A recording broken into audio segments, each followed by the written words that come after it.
जय हिंद साथियों। उम्मीद करता हूं आप सभी लोग बहुत ही अच्छे होंगे और अपने आने वाली परीक्षा यूपी पुलिस असिस्टेंट और रेडियो ऑपरेटर की बहुत ही दमदार तरीके से आप सभी लोग अपनी पढ़ाई कर रहे होंगे और अपना एक सिलेक्शन बिल्कुल निश्चित करोगे अगर आप लोग आज मेहनत करोगे।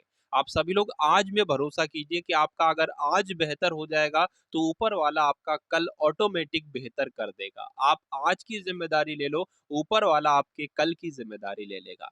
तो कुल मिलाकर ये वीडियो जो है मैं यहाँ पर बताने वाला हूँ आपको कई सारी चीजें आखिर कब तक हो सकती है आपकी परीक्षा UP police assistant operator, radio operator और वर्कशॉप वाली की। तो जरा हम पिछला रिकॉर्ड अगर उठाकर देखें 2018 वाली वैकेंसी का और उसके बाद 2019 वाली वैकेंसी का, तो 2018 वाली वैकेंसी की अगर बात करेंगे तो जनवरी फरवरी में इसके फॉर्म आते हैं और जून के 2018 जून में ही इसकी परीक्षा करा ली जाती है। यानी कि लास्ट डेट के कम से कम 4 से 5 महीने बाद इसकी परीक्षा करा ली जाती है। तो बहुत ही बेहतर है, मतलब 4 महीने बाद अगर लास्ट डेट के परीक्षा हो जाती है तो बेस्ट 100 में से 100 नंबर मैं देता हूं भर्ती बोर्ड को। ठीक है भाई। अब 2018 के जून में दो शिफ्ट जो थी, कुल मिलाकर 4 शिफ्ट हुई थी, 2 शिफ्ट हो गई थी लीक। देखिए हम पहले पिछला आंकड़ा देखेंगे कि पिछला कितना समय दिया गया था, उसके बाद हम 2022 का और इसका देखेंगे कि इसका आपकी परीक्षा कब तक हो सकती है। तो 2018 के जून में 2 शिफ्ट लीक हो जाती हैं, फिर 4 में से 2 शिफ्ट लीक हो गई। 2 शिफ्ट का तुरंत इन्होंने पेपर करा लिया 4 महीने बाद, यानी कि अक्टूबर में ही करा लिया। बहुत बढ़िया, बहुत अच्छी बात है भाई। ठीक, तो ये आपको पता चल गया, यानी कि लास्ट डेट के फॉर्म के लास्ट डेट के 4 महीने बाद इन्होंने परीक्षा करा ली थी। अब हम जब 2019 वाली वैकेंसी पर आते हैं, जनवरी में हुई थी इसकी वैकेंसी। जनवरी में हुआ था एग्जाम, 2019 के जनवरी में। फॉर्म कब आए थे? 2018 के नवंबर महीने में आए थे। 2018 के दिसंबर महीने में लास्ट डेट थी। मात्र 30 दिन बाद ही लास्ट डेट के इन्होंने परीक्षा करा ली थी। तो यहाँ भी 100 में से 100 नंबर मिलते हैं भर्ती बोर्ड को। लेकिन यूपी पुलिस असिस्टेंट ऑपरेटर और रेडियो ऑपरेटर की लास्ट डेट हुए कई सारे महीने बीत गए हैं, 4 महीने से ज्यादा बीत गए हैं। 8 महीने से अगर हम लोग बात करें, 7-8 महीने से ज्यादा इसके बीत गए, लेकिन परीक्षा के बारे में अभी आपको कुछ भी मालूमात नहीं पड़ी है। तो कब तक हो जाएगी? देखिए अभी हम लोग अगर बात करें, इसका टेंडर का प्रोसेस चल रहा है और टेंडर किसको मिलेगा? किसी ऑफलाइन, यानी कि जो आपकी ऑफलाइन परीक्षा करा पाएगी उसको टेंडर मिलेगा।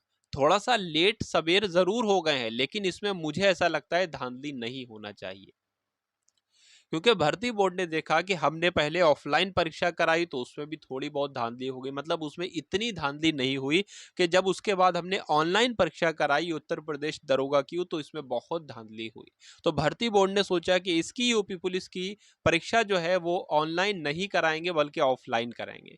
तो इसलिए इसने ऑफलाइन कराने के लिए जो है वो जिम्मेदारी ली है, टेंडर जो है वो जारी कर दिए हैं।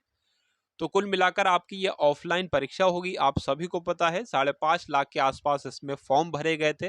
तो बहुत ज्यादा दिन परीक्षा नहीं चलेगी, ज्यादा चली तो 2 दिन परीक्षा आपकी चल जाएगी, जिसमें 4 शिफ्टें आपकी होंगी, सुबह शाम की। परीक्षा की बात कर लेते हैं। देखिए अगर परीक्षा आपकी फरवरी में हो जाए कोई दिक्कत नहीं, जनवरी में हो जाए कोई दिक्कत नहीं, लेकिन जितनी भी वैकेंसी है, 2400 प्लस वैकेंसी है, उसमें एक एक बंदा फेयर तरीके से एंट्री लेना चाहिए। हम बिल्कुल बर्दाश्त नहीं करेंगे, बिल्कुल बर्दाश्त नहीं करेंगे जैसा यूपीएसआई में हुआ। हजारों सैकड़ों के हिसाब से अनफेयर तरीके से लोग इसमें एंट्री ली है। अगर 9,000 9500 वैकेंसी थी तो ये समझ लीजिए 7 से 8 हजार ही फेयर तरीके से इसमें लोग एंट्री ले पाए हैं, बाकी सब धांधली से आए हैं।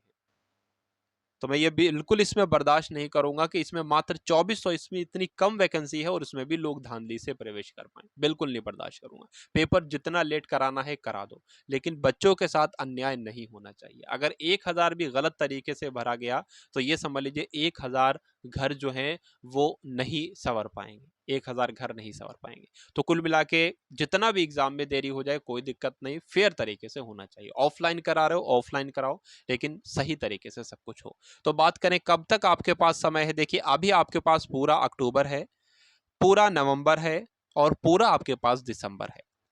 परीक्षा जो हो सकती है वो आपके जनवरी में हो सकती है। जनवरी में आप लोग मान कर चलिए कि जनवरी में आपकी परीक्षा जो है वो हो सकती है। ठीक है साथियों, आज बात करेंगे यूपी पुलिस की बेस्ट बुक के बारे में, जो कि चक्षु प्रकाशन की। इस बुक में आपको 5 सॉल्व पेपर मिलेंगे, 3000 ऑब्जेक्टिव क्वेश्चन मिलेंगे, और सबसे पहले आपको यहाँ पर ऑफिशियल सिलेबस दिखाया गया है कि कौन कौन से टॉपिक से आपके प्रश्न बनेंगे, और वही टॉपिक आपको इस बुक में मिलेंगे, यानी कि मैथ, जीके, हिंदी, रीजनिंग, ये चारों सब्जेक्ट आपको इस बुक में मिलने वाले हैं। यहाँ पर आप लोग देख सकते हैं बहुत ही शानदार तरीके से ये बुक बनाई गई है।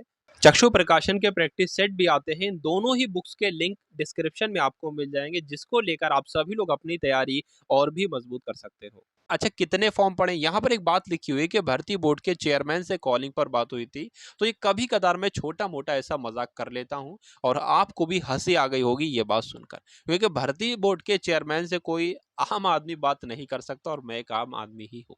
ठीक है, कितने प्रश्न आएंगे? मुझे ऐसा लगता है भाई आपके हर सब्जेक्ट में 40-40 प्रश्न आएंगे। 40-40 प्रश्न आएंगे, यानी कि 160 प्रश्नों की आपकी परीक्षा होगी, जैसे यूपीएसआई में आते हैं। हो सकता हो रीजनिंग के इसमें 60 कर दें और मैथ के इसमें 20 कर दें, ये हो सकता है, बिल्कुल हो सकता है। ठीक है, तो बस आप सभी लोग अपनी तैयारी करते रहिए। सिलेक्शन आपके हाथ में है, ये बात आप सभी लोग समझ लीजिए। बस थोड़ा आपको और इंतजार करना है। 3 महीने बहुत बड़ा लंबा समय नहीं हुआ। और मैं आपको एक बात यहाँ पर बताने वाला हूँ कि प्रैक्टिस से सिलेक्शन होता है। सिर्फ पढ़ने पढ़ने आप लोग मान लीजिए पढ़ लो, कोई 2 साल से पढ़ ले, कोई 3 साल से पढ़ ले, पढ़ाई से सिलेक्शन नहीं होता है मेरे भाई।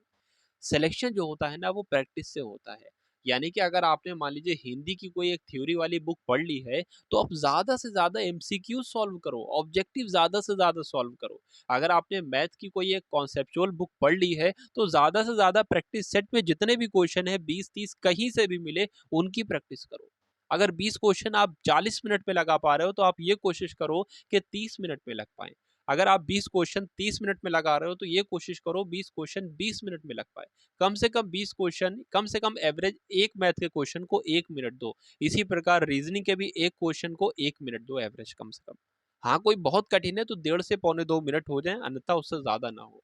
तो कुल मिला के आपको प्रैक्टिस करना है। ये नहीं 4 किताबें 4 सब्जेक्ट की उठाई, उन्हीं का बार बार रिवीजन करे जा रहे हैं। रिवीजन उनका भी करो, लेकिन प्रैक्टिस भी करो। अगर आपके मैथ के 40 सवाल आ रहे हैं, तो डेली आप 40 सवाल की प्रैक्टिस करो। रीजनिंग के 40 सवाल आएंगे, तो डेली 40 सवालों की प्रैक्टिस करो। उसी प्रकार हिंदी और जीके में भी आप लोग इस प्रकार करो। ऐसे आपको सिलेक्शन मिलेगा। सिर्फ किताबें किताबें पढ़ने से आपको सिलेक्शन कभी नहीं मिलने वाला, ये बात लिख कर ले लो।